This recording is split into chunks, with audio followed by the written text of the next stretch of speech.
গিয়েছেন নবীজি খোদার আরশে, আরশকে দেখে দেন নালিদে মাওলার কাছে, কেন দয়াল নবী যে জুতা কষে, নবীর জুতার দোলা আমি আরশ মোল্লা চিরজন্য হদুদ মুরাব্বানা, নবীকে জুতা খুলিতে করো মানা। মুসা নবী তুর পাহাড়ে গেলেন, তুর পাহাড়ে যাইয়া আল্লাহরে বললেন রব্বি আরিনি, হে আমার আল্লাহ আপনি আমারে দেখা দেন। আল্লাহ কইলাম তারানি, মুসা তুমি আমারে দেখতে পারবা না, কখনোই দেখতে পারবা না। লাম তারানি, তুমি আমারে কখনোই দেখতে পারবা না। আমার আল্লাহরে তিনি দেখার জন্য চাইলেন।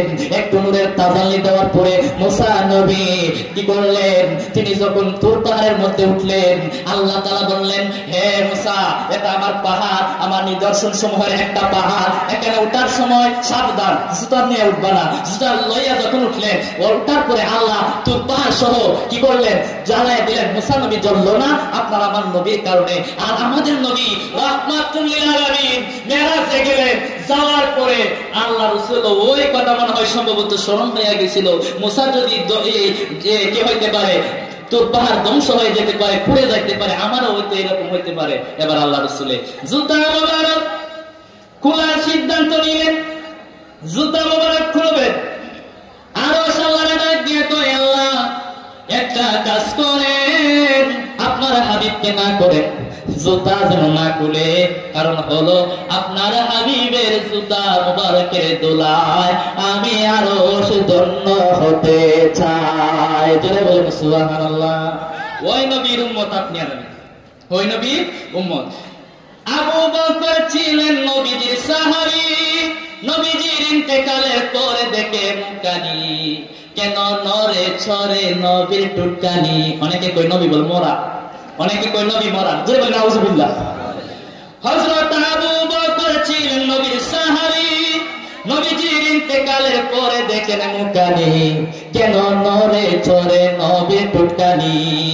নবীর টুটের কোণে কান লাগায়া শুনে, নবীর টুটের কোণে কান লাগায়া শুনে, আমার উম্মতকে দেখিও রাব্বানা, আমার উম্মত যেন দুজকে যায় না, আমার উম্মতকে দেখিও রাব্বানা, আমার উম্মত যেন দুজকে যায় না। এই জন্যই নবী জিন্দা, নবী জিন্দা হওয়ার কারণে আল্লাহর নবীর কোনো জানাজা হয় নাই, আল্লাহর নবীর জানাজা কেউ পড়ার নাই। আর কে পড়াবে? আল্লাহর নবীর জানাজা পড়ানোর মতো পৃথিবীতে আল্লাহ কাউকে রাখে না। ঠিক না ঠিক? আমার ওই নবী জিন্দা, রওজা মুবারকে আমরা গুনাহ করি না। গুনাহ করার পরে রওজা শরীফের সামনে লেখা আছে, কোরআনের মধ্যে আয়াত আছে, আল্লাহ আয়াত নাযিল করলেন। গুনাহ করার পরে হাবিব ও আমার দোস্ত ও আমার হাবিব শুনে নেন, তারা যদি আমার বান্দারা গুনাহ করে আপনি উম্মতদেরকে জানায় দেন। গুনাহ করার পরে কেউ যদি আপনার কাছে আসে, আপনার কাছে আসে, আপনি নবী যদি তাদের জন্য একটু সুপারিশ করেন বা তাদের দিকে তাকান, লাওয়াজাল্লাহ তাওয়াবার রাহিমা, হে হাবিব আপনার কাছে যদি আসে, তারা বলে মক্কা যাও, হজের জন্য যাও, মদিনায় যাও না, মদিনায় কি আছে? আল্লাহ কয় লাওয়াজাল্লাহ তাওয়াবার রাহিমা। আপনার কাছে যদি আসে, আসার পরে সে যদি এই মাস চায়, আপনি যদি তাদের পক্ষে থাকেন, তাদের জন্য একটু ইশারা দেন, আমাকে তারা তওবা কবুলকারী হিসাবে পাবে। জোরে বলি সুবহানাল্লাহ। ওই নবীর পক্ষে আমরা থাকতে চাই কি চাই না? আল্লাহ রাসূল কয় কিয়ামতের ময়দানে আমি কি হব? আমি সর্বপ্রথম সুপারিশ করব।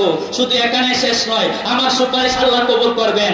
এরপরে আমার উম্মতের সংখ্যা হবে সবচেয়ে বেশি, আমি বেহেশতের সর্বপ্রথম কর মারব। এরপর আল্লাহ রাসূল বললেন কিয়ামতের দিন আমি জান্নাতের দরজায় এসে তাকওয়ার জন্য বলবো। অতঃপর প্রহরী বলবেন আপনি কে? মান আনতা? ফাআকুলু মুহাম্মাদু, আমি বলবো আমি মুহাম্মদ। ফায়াকুলু বিকা উমিরতু আল্লাহ আফতাহা লি আহাদিন ক্বাবলা। আল্লাহ রাসূল বলতেছেন, আল্লাহ রাসূল যখন বলবেন আমি মুহাম্মদ কিয়ামতের ময়দানে, তখন আল্লাহ রাসূলকে প্রহরী বলবেন, অতঃপর প্রহরী বলবেন আপনার সম্পর্কে আমাকে এই নির্দেশ দেওয়া হয়েছে যে আপনার পূর্বে যেন অন্য কারোর জন্য দরজা খুলে না দেয়, একমাত্র আপনার জন্য দরজা খুলে দেয়। চিৎকার দিয়ে বলি সুবহানাল্লাহ। এমন দয়ার নবী কোথায় পাই রে, আমি কেমনে মদিনাতে যাই রে, টাকা পয়সার খরচ আমার নাই রে। ওরে পাখি কুদার দিও সালাম আমার, ওরে পাখি কুদার দিও সালাম আমার, পৌঁছে দিও পাত্র বীজের রাজা, জিজ্ঞাসিও কেমন যাব মদিনা।